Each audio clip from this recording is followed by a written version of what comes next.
Selamat pagi, Bapak, Ibu, Saudara sekalian yang kami kasih dalam Tuhan Yesus Kristus. Selamat berjumpa kembali dengan saya, Harry Lee, Gembala Sidang Restoration Christian Church di Los Angeles. Hari ini hari Minggu tanggal 2 Mei tahun 2021, kita akan membahas tema tentang orang bodoh yang akan diambil dari kitab Amsal pasal yang ke-26 ayat yang ke-11. Mari kita berdoa terlebih dahulu. Bapa Surgawi, kami mengucapkan syukur dan terima kasih atas kebaikan-Mu di dalam kehidupan kami. Kau telah melindungi dan memberkati kami sepanjang malam, anak-anak-Mu sewaktu kami tidur, sehingga dikala kami bangun, kami dapat menikmati berkat-berkat yang Kau siapkan bagi kami. Kami dapat menghirup udara yang segar. Ada makanan, ada minuman, ada pakaian, ada tempat tinggal, khususnya kesehatan yang baik dan kesempatan untuk beribadah kepada Engkau pagi hari ini ya Tuhan. Bapa, tuntun hamba-Mu dalam menyampaikan kebenaran firman-Mu dengan topik orang bodoh ini ya Bapa, sehingga setiap telinga yang mendengar dan hati yang terbuka dapat menerima kebenaran firman-Mu, sehingga kami dapat dimerdekakan dari setiap kebodohan-kebodohan kami. Kami berubah dan kami dipenuhi dengan roh hikmat dan kebijaksanaan. Terima kasih Bapa, kami menyambut kebenaran firman-Mu dengan hati penuh dengan ucapan syukur dan terima kasih di dalam nama Tuhan Yesus. Haleluya. Amin. Baik Bapak Ibu Saudara sekalian, mari kita buka Alkitab kita kepada kitab Amsal pasal yang ke-26 ayat yang ke-11. Amsal 26 ayat yang ke-11. Demikian bunyi firman Tuhan. Seperti anjing kembali ke muntahnya, demikianlah orang bebal yang mengulangi kebodohannya. Kebodohan, Bapak Ibu Saudara sekalian, adalah kegagalan untuk menepati janji untuk memperbaiki diri, untuk tidak mengulangi kesalahan yang sama. Kita gagal dalam memenuhi apa yang telah kita pikirkan sebelumnya itu untuk mengubah diri kita, tidak mengulangi kesalahan yang sama. Kita gagal melakukan itu sehingga kita mengulangi kesalahan-kesalahan yang sama, kesalahan-kesalahan yang mirip dengan yang pertama. Ini adalah sebuah bentuk kebodohan dengan mengeraskan hati untuk tidak melakukan sebuah perubahan. Seperti yang dialami Raja Firaun yang mengeraskan hatinya sekalipun ia telah melewati 10 macam tulah. Namun ia tidak berkehendak untuk merubah sikap hatinya yang keras yang membawa kebinasaan bukan hanya bagi dirinya saja, tapi juga bagi seluruh rakyatnya dengan mengejar orang Israel sampai ke Laut Merah. Berapa sering kita mendengarkan bagaimana diri kita sendiri atau orang lain yang berkata, "Aku tidak akan mengulangi kebodohanku ini. Lain kali aku harus lebih berhati-hati dan lebih cerdas agar aku tidak lagi terjebak dan mengulangi kesalahan yang sama." Bahkan sering kali pernyataan ini hanyalah sebuah ungkapan untuk menenangkan dirinya agar terlepas dari tuduhan rasa bersalah. Namun ia tidak mengambil langkah dengan segera untuk mengadakan perubahan terhadap kesalahan yang ada. Nah, apakah solusinya?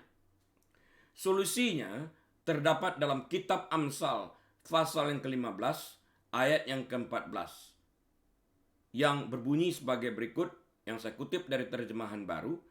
Hati orang berpengertian mencari pengetahuan, tetapi mulut orang bebal sibuk dengan kebodohan.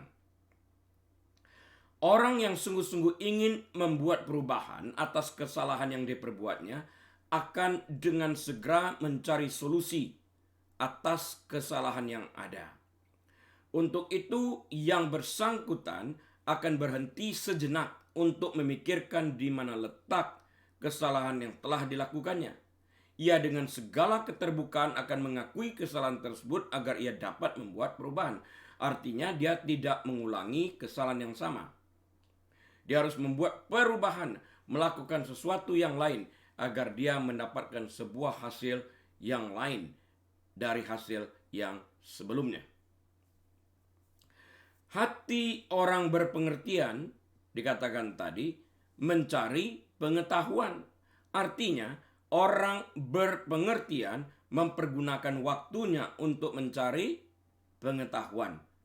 Pengetahuan itu dicari dari sumber yang benar. Ia dengan aktif dan tekun belajar tentang kesalahannya dan bagaimana cara memperbaiki diri agar ia tidak mengulangi kesalahan yang sama. Ia juga aktif membenahi dirinya dengan belajar sesuatu yang baru yang belum diketahuinya.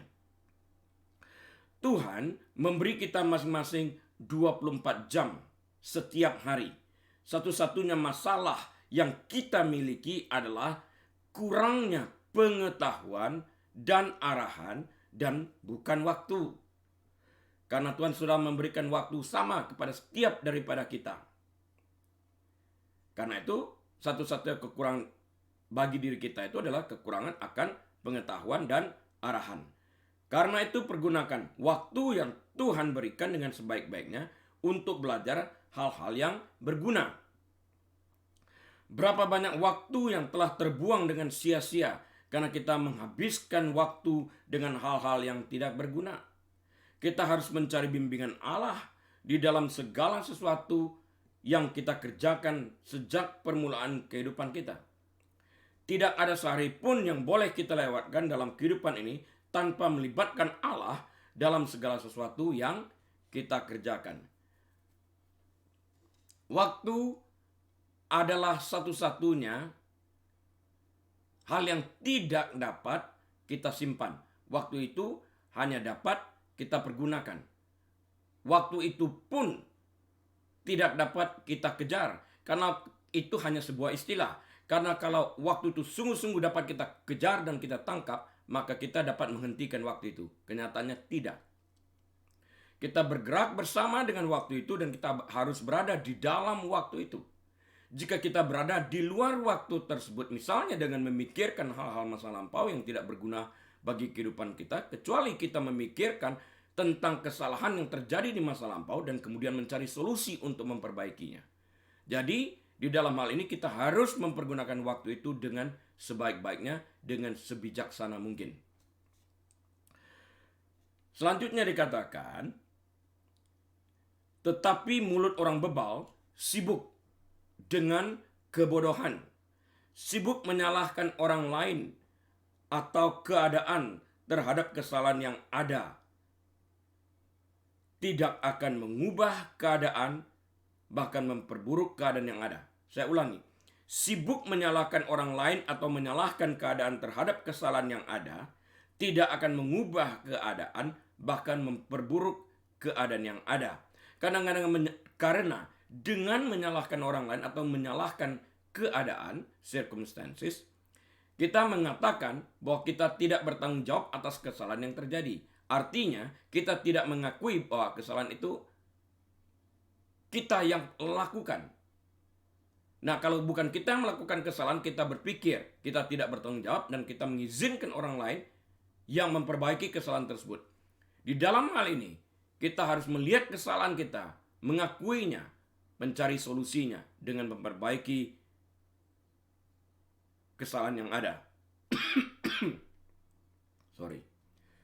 Amsal 15 ayat 14b mengatakan bahwa mulut orang bebal sibuk dengan kebodohan yang memberikan makna bahwa ia tidak berkehendak untuk membuat sebuah perubahan karena ia merasa bahwa kesalahan yang ada bukanlah kesalahannya, tapi kesalahan orang lain atau keadaan yang menyebabkan kesalahan itu terjadi. Orang dengan karakter seperti ini bukan hanya menghancurkan dirinya sendiri, tetapi juga merusak kerjasama dengan tim yang ada. Pepatah Indonesia mengatakan, karena nilas titik rusak susu sebelanga, yang memberikan makna karena kesalahan sedikit atau dalam hal ini karena sifat yang tidak ingin berubah dari satu orang dalam satu tim dapat merusak keberadaan dari seluruh tim. Orang yang tidak berhikmat tidak mengerti kekurangan mereka. Mereka ibarat orang yang menderita penyakit yang tidak ada obatnya. Karena mereka sibuk menyalahkan orang lain, sibuk menyalahkan keadaan. Dalam pengertian sesungguhnya, mereka menolak untuk memperbaiki sifat mereka sendiri, sehingga mereka tidak dapat diobati, dan mereka ibarat raja bermata satu di negeri orang buta. Mereka sangat percaya takdir dan seakan-akan nasib adalah jalan buntu yang tidak memiliki solusi untuk dapat diubah. Padahal mereka adalah sekelompok orang yang dengan senang hati membakar buku-buku yang dapat memberikan manfaat pengetahuan bagi mereka. Dan mereka sungguh percaya bahwa pada saat mereka membakar buku-buku tersebut, maka pengarang buku tersebut juga ikut terbakar bersamaan dengan terbakarnya buku-buku tersebut. Bukankah ini sebuah kebodohan? Dengan perkataan lain, mereka tidak berkehendak untuk memperbaiki kehidupan mereka, namun mengambil sikap menyalahkan orang lain atau menyalahkan keadaan. Sebagai contoh, saya tidak berhasil karena saya memang terlahir dari keluarga miskin dan saya tidak mendapat support dari keluarga yang menyebabkan saya selalu gagal dalam kehidupan ini. Bukankah ini sebuah alasan yang dicari-cari? Menyalahkan keadaan miskin serta menyalahkan keluarga yang tidak mampu memberikan support dan lain-lain sebagainya adalah alasan yang dicari-cari. Karena itu Alkitab berkata, tetapi mulut orang bebal sibuk dengan kebodohan, padahal hatinya tidak menginginkan sebuah perubahan di dalam kehidupannya. Dengan segala cara mereka menolak memperbaiki sifat, kesalahan, serta kekurangan mereka. Mereka tidak suka pendidikan, karena itu mereka binasa karena kurangnya pengetahuan mereka. Mereka juga menutup telinga mereka rapat-rapat akan nasihat-nasihat positif yang dapat membantu mereka bertumbuh untuk mengenali kekurangan mereka. Jadi, akar permasalahan yang menyebabkan mereka secara terus-menerus mengulangi kesalahan yang sama sebenarnya terletak pada diri mereka sendiri, karena mereka menolak untuk berubah. Amsal 1 ayat yang ke-7, terjemahan barunya mengatakan sebagai berikut. Takut akan Tuhan adalah permulaan pengetahuan, tetapi orang bodoh menghina hikmat dan didikan. Takut akan Tuhan adalah permulaan pengetahuan. Nah, kitab Amsal berfokus pada hikmat kehidupan praktis lebih dari ide-ide teologis. Namun demikian, hikmat kehidupan praktis ini didasarkan pada prinsip teologis yang penting, bahwa pengetahuan dan kebijaksanaan sejati itu mengalir dari takut akan Tuhan. Takut akan Tuhan ini bukanlah rasa takut yang meringkuk dan mengemis seperti takut kepada penggarong. Takut akan Tuhan adalah bentuk penghormatan yang diberikan kepada Tuhan Sang Pencipta alam semesta yang sekalipun memiliki kuasa untuk membunuh dan mencampakkan manusia berdosa ke dalam neraka.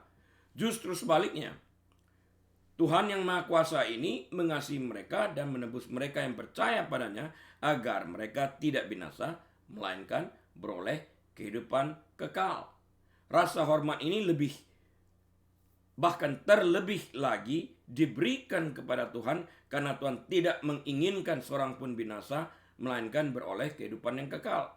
Namun demikian, manusia berdosa itu sendiri yang harus menentukan di mana mereka ingin menghabiskan hidup mereka dalam kekekalan.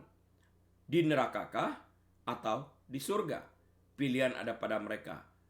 Solusi telah diberikan, yaitu keselamatan ada di dalam Tuhan Yesus. Apakah kita akan mengerjakan seturut solusi yang telah diberikan atau menolak solusi tersebut? Pilihannya ada pada diri kita masing-masing, bukan?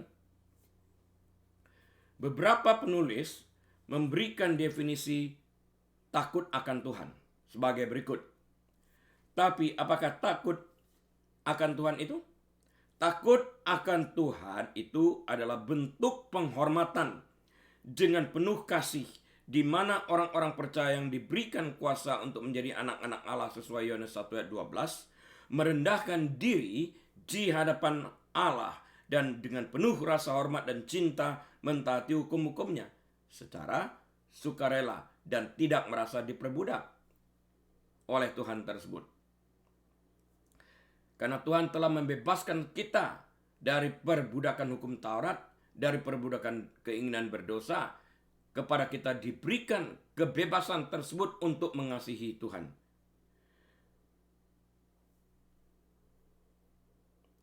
Takut akan Tuhan juga adalah sebuah bentuk penyerahan diri total kepada Allah dengan datang menyembah kepadanya yang adalah setia.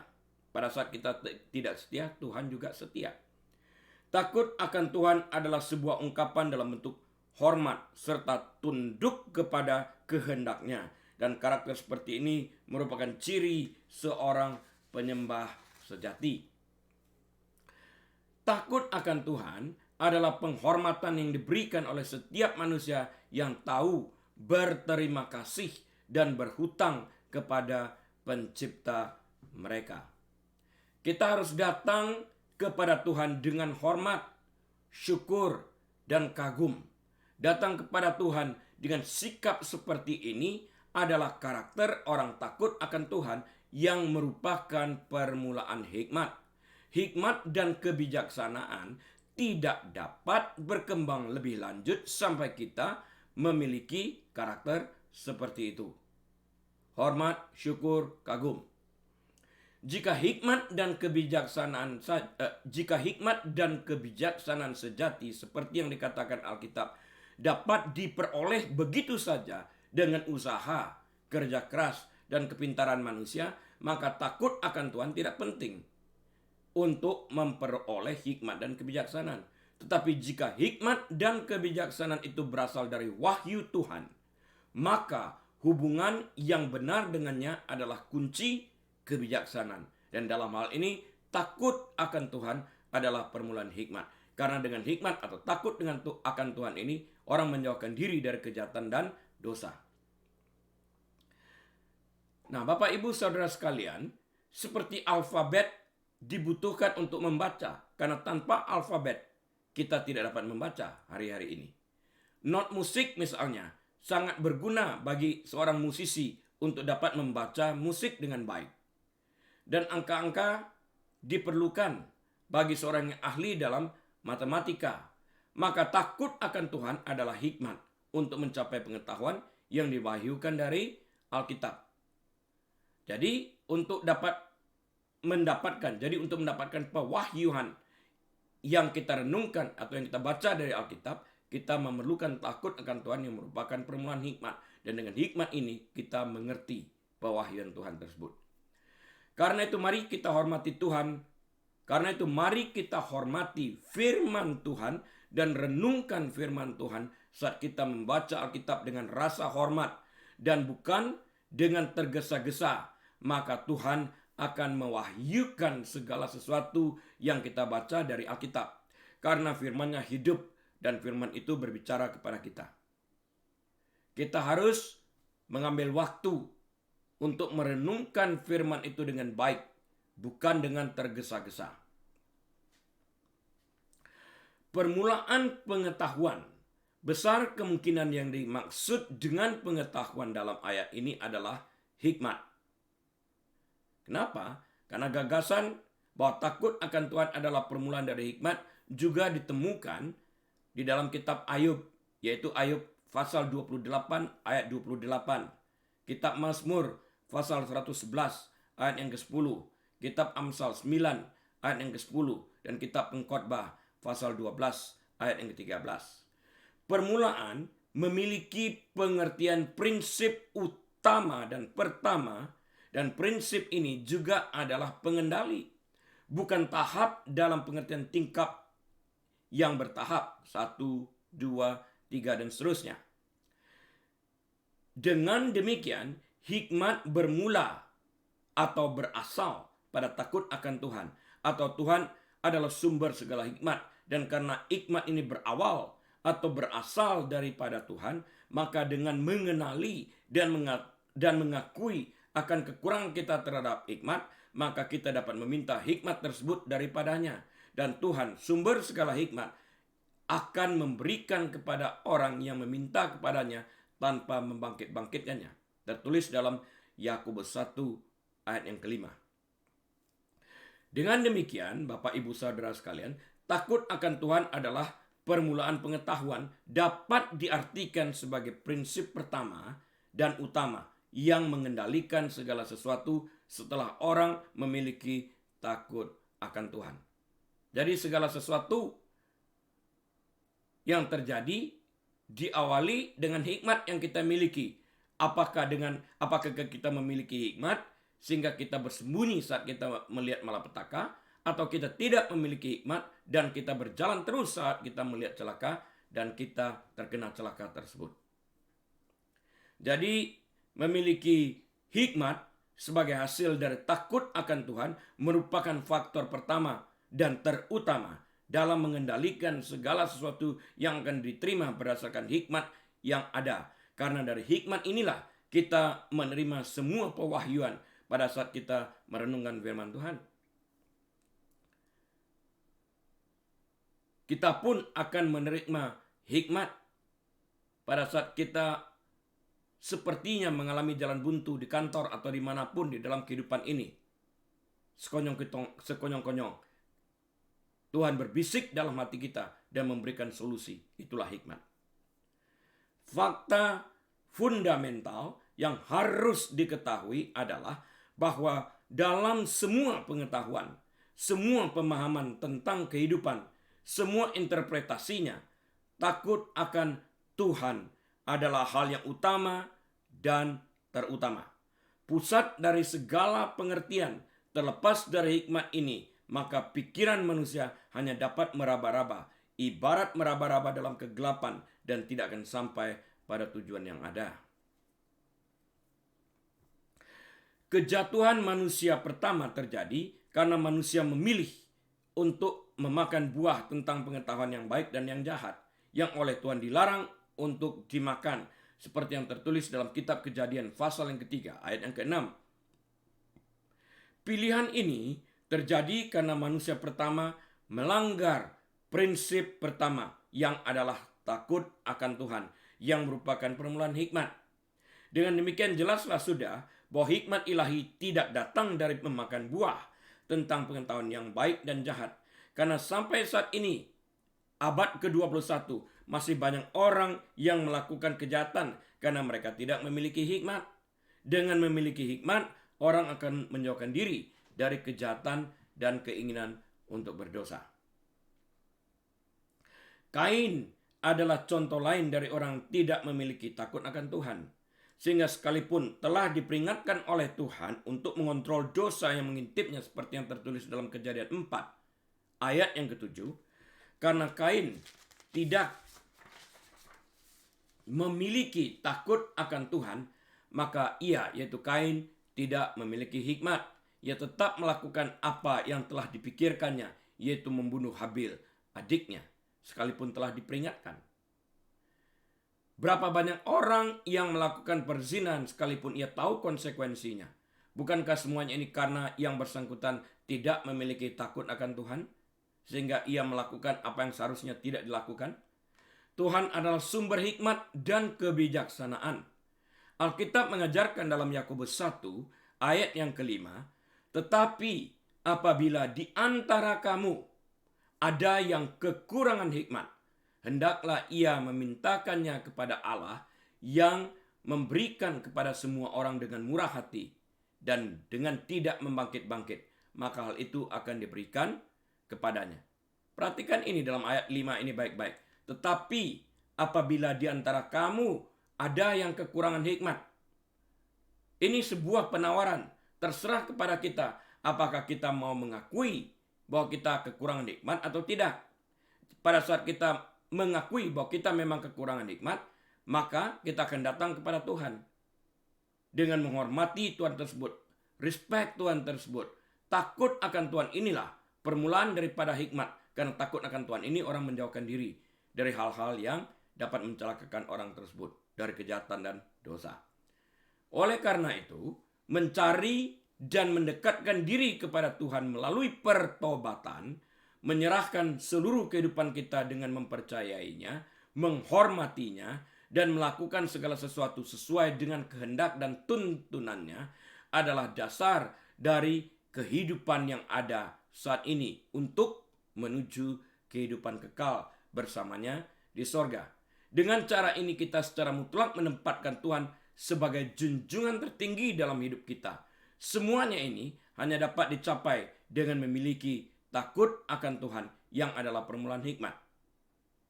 Perhatikan baik-baik. Takut akan Tuhan yang merupakan permulaan hikmat ini adalah pilihan kita. Kita memilih untuk takut kepada Tuhan. Memilih untuk menaruh rasa hormat kepada Tuhan. Memilih untuk mendekatkan diri kepada Tuhan. Mendekatkan diri kepada Tuhan berarti menjauhkan diri daripada kebiasaan hidup di dalam dosa. Itu sebuah pilihan. Lantas kita tidak dapat berkata, "Don't tell me what to do." Jangan katakan kepadaku apa yang harus aku kerjakan. Karena ini adalah pilihan.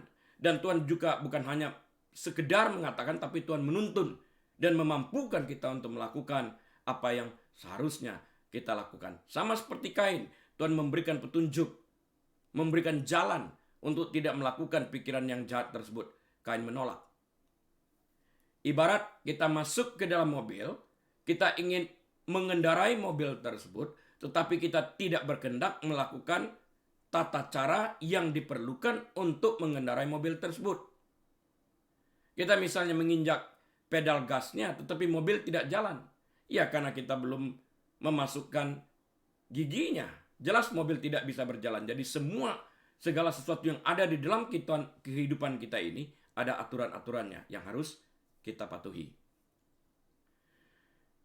Jadi mendekatkan diri kepada Tuhan itu adalah dengan jalan menjauhkan diri daripada dosa. Ini aturan permainannya. Kita tidak dapat mengatakan saya mau mendekatkan diri kepada Tuhan tapi tetap ingin hidup di dalam dosa.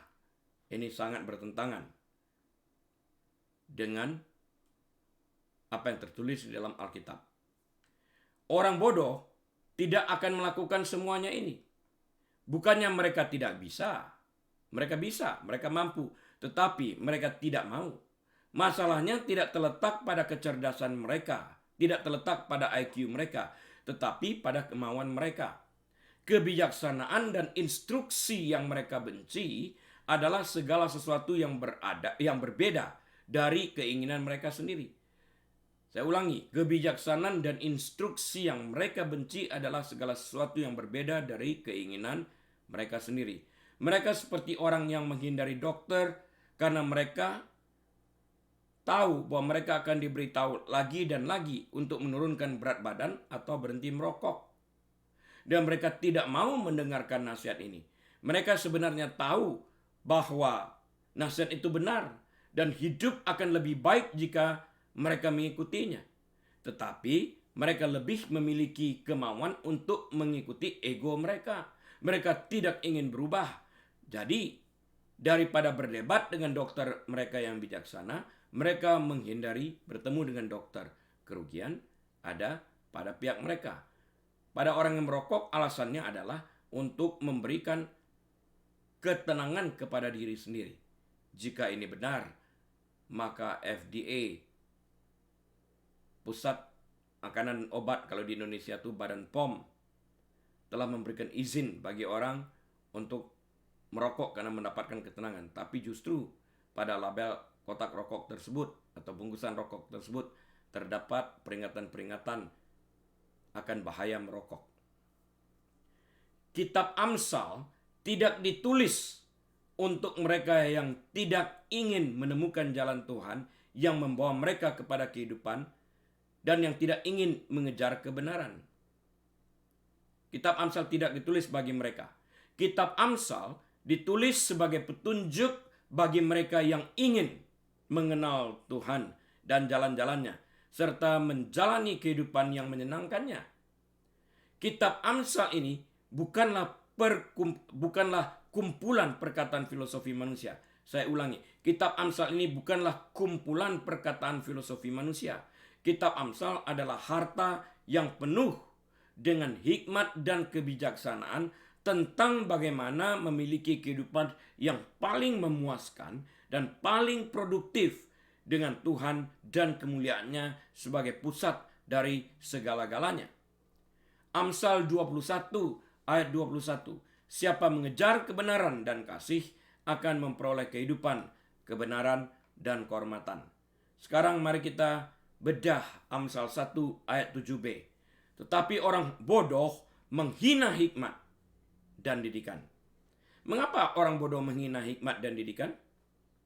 Jawaban saya adalah, dalam budaya kita, orang bodoh sering dianggap konyol, bebal, tidak cakap, atau tidak berpengertian. Dan kebodohan digambarkan sebagai ketidaksadaran dan kealpaan dalam mempertimbangkan segala sesuatu yang sedang dihadapi yang menyebabkan timbulnya masalah, problem, atau pelanggaran. Namun, penggunaan istilah bodoh dalam Alkitab bukanlah tentang seseorang yang konyol atau naif. Mazmur 14 ayat yang pertama mengatakan, orang bebal berkata dalam hatinya, tidak ada Allah. Busuk dan jijik perbuatan mereka, tidak ada yang berbuat baik. Amsal 1 ayat 7 mengatakan, takut akan Tuhan adalah permulaan pengetahuan, tetapi orang bodoh menghina hikmat dan didikan. Orang bodoh secara sadar menolak bahwa Tuhan itu ada, dan mereka menghina hikmat dan didikan Tuhan. Mereka benci kepada pengetahuan dan memilih untuk tidak takut akan Tuhan. Amsal 1 ayat 29. Mereka mengabaikan nasihat dan teguran Tuhan. Mereka menolak berjalan dalam hikmat Tuhan dan tidak mengikuti jalan-jalannya. Amsal 1 ayat 30. Sebaliknya, orang bodoh mengandalkan diri mereka sendiri dalam mempercayai dirinya sendiri. Amsal 28 ayat yang ke-26. Orang bodoh tidak menyadari bahwa hatinya licik. Yeremia 17 ayat 9. Maka tidak mengherankan bahwa orang bodoh korup dan jalan mereka keji. Jadi saya ulangi. Maka tidak mengherankan bahwa orang bodoh korup dan jalan mereka keji. Mazmur 14 ayat yang pertama. Mazmur 53 ayat yang pertama.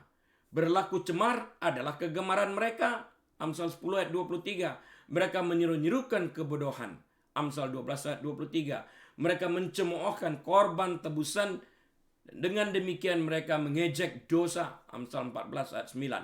Dan mereka tertipu oleh kebodohan mereka sendiri. Amsal 14 ayat 8. Orang bodoh menghina hikmat dan didikan. Padahal hikmat dan didikan ditemukan dalam pengenalan akan Allah yang adalah sumber segala hikmat. Amsal 2 ayat 6-8. Mazmur 14 ayat yang pertama mengatakan, orang bebal berkata dalam hatinya, tidak ada Allah. Pada saat orang bebal atau bodoh mengatakan bahwa tidak ada Allah,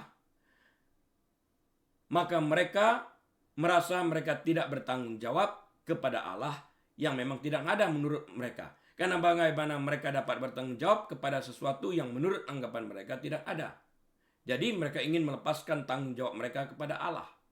Karena mereka percaya tidak ada Allah, maka sudah barang tentu mereka tidak memiliki takut akan Allah yang tidak ada. Karena Allah memang tidak ada menurut anggapan mereka, bukan? Dalam kebodohan inilah mereka berperilaku sesuka hati mereka, dan perilaku seperti ini akan mendatangkan celaka atas diri mereka sendiri. Roma 1 ayat 18-32 mengatakan atau menggemakan, saya ulangi, Roma 1 ayat 18-32 menggemakan gambaran kitab Amsal tentang orang bodoh dan menjelaskan bagaimana perkembangan kebodohan. Tuhan telah memberikan hikmat untuk ditemukan. Jadi Tuhan telah memberikan hikmatnya untuk kita temukan. Sebab sekalipun mereka mengenal Allah, mereka tidak memuliakan Dia sebagai Allah atau mengucap syukur kepadanya. Sebaliknya pikiran mereka menjadi sia-sia dan hati mereka yang bodoh menjadi gelap. Mereka berbuat seolah-olah mereka penuh hikmat, tetapi mereka telah menjadi bodoh. Ayat 23 dari Roma 1. Mereka menggantikan kemuliaan Allah yang tidak fana dengan gambaran yang mirip dengan manusia yang fana. Burung-burung, binatang yang berkaki 4 atau binatang-binatang yang menjalar. Nah, kutipan Alkitab yang barusan kita baca bersama-sama terdapat dalam Roma 1 ayat 21 sampai 23. Orang bodoh menghina hikmat dan didikan. Mereka rela menukar Tuhan, alam semesta, dengan hal-hal yang fana dan sementara. Mereka menolak Tuhan dan tidak bersyukur atas apa yang telah Tuhan lakukan. Akibatnya, Tuhan menyerahkan orang-orang bodoh kepada nafsu yang memalukan dan pikiran yang rusak. Roma 1 ayat 26 dan 28. Tuhan menyerahkan memiliki pengertian. Terserah kamu. Jika kamu menolak untuk diatur atau tidak mau diatur sesuai dengan aturan yang ada, yaitu firman Tuhan, ya terserah. Bukan Tuhan menyerahkan bukan arti Tuhan segala. Artinya Tuhan menyerahkan di dalam arti ini bukan berarti Tuhan memiliki hati yang jahat dan karena itu Tuhan ingin melihat orang celaka. Bukan seperti itu. Tuhan menyerahkan di dalam hal ini, ya terserah. Karena kamu tidak berkehendak atau tidak berkeinginan untuk melakukan sesuai petunjuk yang telah diberikan. Sama seperti Kain yang telah diberikan petunjuk, tetap melakukan apa yang ingin dia lakukan, yaitu membunuh Habil adiknya, ya terserah. Tapi bukan berarti ia bebas daripada konsekuensi. Konsekuensi tetap berjalan. Yesus mengontraskan orang bodoh dengan orang bijak dengan mengatakan, setiap orang yang mendengarkan perkataanku ini dan melakukannya, ia sama dengan orang bijaksana yang mendirikan rumahnya di atas batu.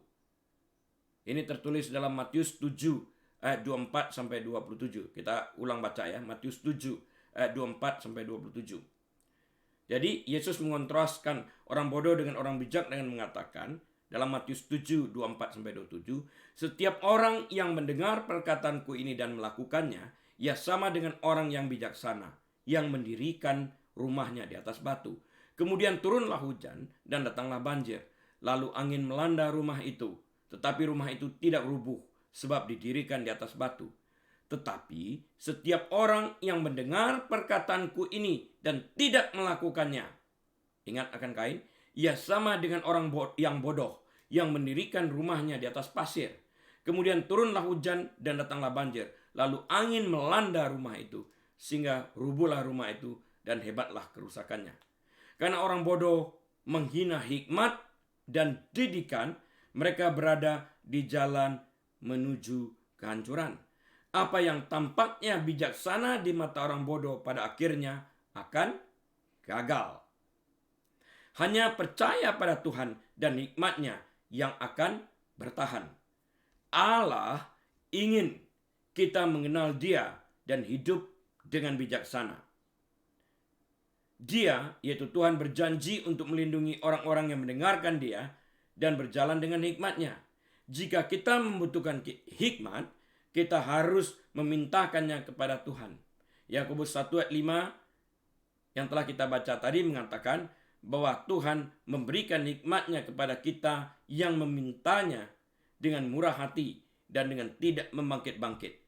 Daripada menjadi orang bodoh yang menghina hikmat dan didikan, kita bisa belajar mencintai hikmat dengan bertobat dan takut akan Tuhan. Membangun fondasi kehidupan kita di atas hikmat Tuhan yang kokoh dan langgeng. Alih-alih kehancuran, orang bodoh dapat memiliki harapan ketika mereka menaruh iman mereka kepada Yesus Kristus dan mengikuti jalannya. Amsal 18 ayat yang ke-13. Jikalau seseorang memberi jawab sebelum mendengar, itulah kebodohan dan kecelaannya. Adalah sebuah kesombongan jika kita secara tergesa-gesa menjawab sebelum mendengar pertanyaan dengan tuntas. Kenapa? Karena kita bukanlah Tuhan yang Maha Tahu. Kita perlu mendengarkan apa yang akan disampaikan seseorang kepada kita dengan seksama, agar kita tidak terjebak dalam kebodohan yang merupakan kecelakaan kita sendiri. Ayat sebelumnya, yaitu ayat 12 dari Amsal 18 ini, memberikan peringatan kepada kita tentang kesombongan ini. Tinggi hati mendahului kehancuran, tetapi kerendahan hati mendahului kehormatan. Kesombongan adalah roh tinggi hati yang mencakup percaya hanya akan dirinya sendiri. Membual dan kecongkakan adalah dosa-dosa yang terkait dengan keangkuhan dan akan membawa kita menuju kehancuran. Keangkuhan itu memperdayakan, dan hal ini dapat menyebabkan orang tidak dapat rendah hati, baik kepada Allah maupun rendah hati terhadap sesama manusia. Allah menentang orang yang angkuh, tetapi memberikan kasih karunia dan kehormatan kepada orang yang rendah hati. Amsal 27 ayat 12. Kalau orang bijak melihat malapetaka, bersembunyilah ia. Tetapi orang tak berpengalaman berjalan terus, lalu kena celaka. Hikmat dan kebijaksanaan diperoleh karena seseorang memiliki takut akan Tuhan. Ia memiliki rasa hormat dan kagum akan Tuhan yang sekalipun berkuasa membinasakan semua orang, namun ia memilih untuk mengampuni mereka dengan mengutus anaknya untuk membayar upah dosa mereka yang percaya kepada anaknya. Dengan hikmat yang dimilikinya, ia menjauhkan diri dari kejahatan dan dosa. Karena itu saat ia telah berhikmat, kini ia dapat menyembunyikan dirinya tatkala ia melihat malapetaka. Peristiwa menjauhkan diri dari kejahatan dan dosa yang merupakan pilihannya adalah tindakan mendekatkan diri kepada Tuhan. Karena orang bijak memiliki hikmat yang dari Tuhan, maka mereka akan bersembunyi pada saat mereka melihat malapetaka. Bujukan untuk berdosa. Bujukan untuk mengejar orang-orang Israel sampai ke Laut Merah. Mereka melihat celaka itu. Sehingga mereka diselamatkan pada saat mereka memiliki hikmat seperti itu. Yaitu diawali dengan takut akan Tuhan. Sedangkan orang yang tak berpengalaman berjalan terus, lalu kena celaka. Berapa sering kita mendengarkan bisikan suara Roh Kudus yang lembut dalam hati kita, yang memberikan peringatan kepada kita untuk tidak berjalan terus, namun berhenti dan bersembunyi dengan pengertian diam dalam hadiratnya. Namun berapa sering kita tidak menghiraukan suara halus dan kecil yang berbicara dalam hati kita tersebut, dan kita tetap melakukan sesuai keinginan hati kita, sehingga kita mengalami masalah akibat ulah kita sendiri. Pada saat masalah menimpa kita, kita pun akan marah kepada Tuhan, sekalipun kita yang bertanggung jawab atas ulah kita sendiri. Perkataan sering yang kita dengar adalah deal with it later. Hadapi aja nanti. Inilah yang dimaksud oleh Alkitab dengan jangan mencobai Tuhan. Dan ini pula yang dimaksud dengan orang yang tak berpengalaman berjalan terus, lalu kena celaka. Kalau sudah kena celaka, marah sama Tuhan. Matius 25 ayat 1 sampai 13 berbicara tentang perumpamaan tentang 5 gadis yang bijaksana dan 5 gadis yang bodoh. Perumpamaan ini berbicara tentang persiapan menjelang kedatangan Tuhan Yesus. Kedua kelompok ini harus mempersiapkan diri mereka dengan sebaik-baiknya, karena Tuhan datang bagaikan pencuri yang saat dan waktunya tidak diketahui seorang pun, kecuali Bapa Surgawi. Matius pasal yang ke-25 ayat yang pertama menjelaskan bahwa ke-10 gadis ini adalah orang-orang percaya. Karena ayat 1 ini mengatakan pada waktu itu hal kerajaan sorga seumpama 10 gadis yang mengambil pelitanya dan pergi menyongsong mempelai laki-laki. Perkataan menyongsong adalah perkataan yang dipergunakan bagi orang percaya yang menyongsong Tuhan mereka. Matius 25 ayat 1 sampai 13 ini berbicara tentang keadaan manusia pada akhir zaman. Ia berbicara tentang keadaan gereja Tuhan, pengantin Tuhan Yesus Kristus pada akhir zaman ini. Apakah kita mempersiapkan diri kita untuk menyongsong kedatangan Tuhan yang kita tidak tahu kapan saat dan waktunya?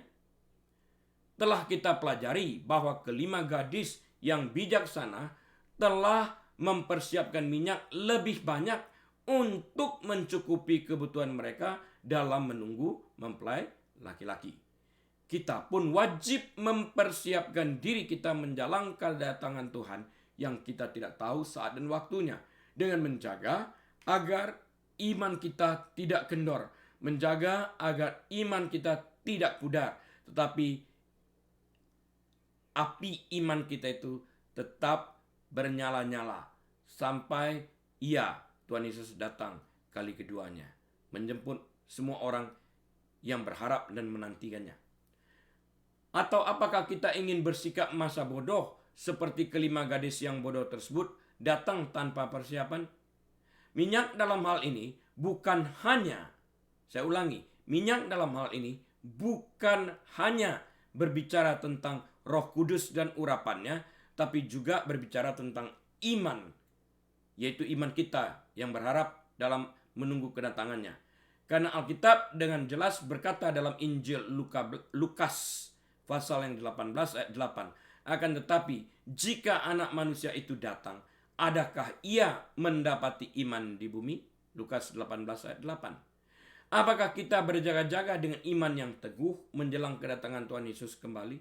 Sudahkah kita siap sedia dalam berjaga-jaga tersebut? Apakah kita mempersiapkan minyak yang cukup dalam buli-buli kita menjelang kedatangannya kembali? Apakah kita memiliki iman yang cukup menjelang kedatangannya? Jika ke-10 gadis tersebut adalah orang percaya, pertanyaannya adalah, kenapa terdapat perbedaan cara mereka mempersiapkan diri mereka menyongsong mempelai laki-laki?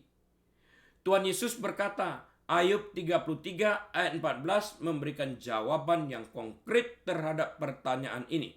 Karena Allah berfirman dengan 1-2 cara, tetapi orang tidak memperhatikannya. Karena itu Alkitab juga berkata, kita harus cepat mendengar tapi lambat berkata-kata. Karena pada saat kita berkata-kata, kita tidak belajar. Tapi pada saat kita mendengar, kita belajar. Kita perlu mencatatkan itu terlebih dahulu dalam hati kita. Kemudian kita juga mencatat dalam catatan kita untuk kembali kita baca, untuk kembali kita ulang. Kita harus merenungkan firman tersebut, membaca firman Tuhan, mengolahnya, sehingga kita mengerti instruksi firman tersebut. Sehingga kita mengerti apa yang harus kita lakukan. Karena itu gereja yang mengajarkan kebenaran firman Tuhan sangat dibutuhkan pada akhir zaman ini. Karena tidak semua gereja memberitakan kebenaran firman Tuhan. Alkitab berbicara tentang tanda-tanda akhir zaman yang tertulis secara jelas dalam Alkitab. Apakah kita memperhatikan tanda-tanda tersebut dan dengan demikian mempersiapkan diri kita masing-masing untuk menyongsong kedatangannya? Hendaklah kita bertindak seperti 5 gadis yang bijaksana dalam mempersiapkan diri kita untuk menyongsong kedatangan Tuhan kita, sehingga pintu tidak tertutup bagi kita. Kesempatannya hanya 1 kali. Jika kita kehilangan kesempatan ini dan pintu telah ditutup, usaha kita setelah itu akan menjadi sia-sia, bukan? Itulah yang dialami kelima gadis yang bodoh tersebut, bukan? Akan tetapi waktu kelima gadis yang bodoh sedang pergi untuk membeli minyak, datanglah mempelai itu dan mereka yang telah siap sedia, yaitu kelima gadis yang bijaksana, masuk bersama-sama dengan dia ke ruang perjamuan kawin. Lalu pintu ditutup. Mereka yang tidak memiliki roh hikmat dan kebijaksanaan tertinggal di luar. Pada saat kelima gadis yang bodoh tersebut datang kembali setelah membeli minyak untuk mengisi buli-buli mereka dan berkata, Tuhan, Tuhan, bukakanlah kami pintu. Tetapi ia menjawab, aku berkata kepadamu, sesungguhnya aku tidak mengenal kamu. Karena itu berjaga-jagalah. Berjaga-jagalah, kata Alkitab, sebab kamu tidak tahu akan hari maupun saatnya. Pelajari nanti Matius 25 ayat 10 sampai 13. Nah, kesimpulan yang dapat kita ambil dari pengajaran pagi hari ini adalah hal terpenting yang dapat kita petik dari pengajaran atau pelajaran pagi hari ini adalah hendaklah kita jangan sampai menolak hikmat dan kebijaksanaan yang kita peroleh melalui takut akan Tuhan. Dan janganlah kita sampai tidak meminta hikmat daripadanya. Karena Dia yang adalah sumber hikmat pasti akan memberikan hikmat tersebut kepada kita tanpa membangkit-bangkitkannya. Dia memberikannya dengan cuma-cuma.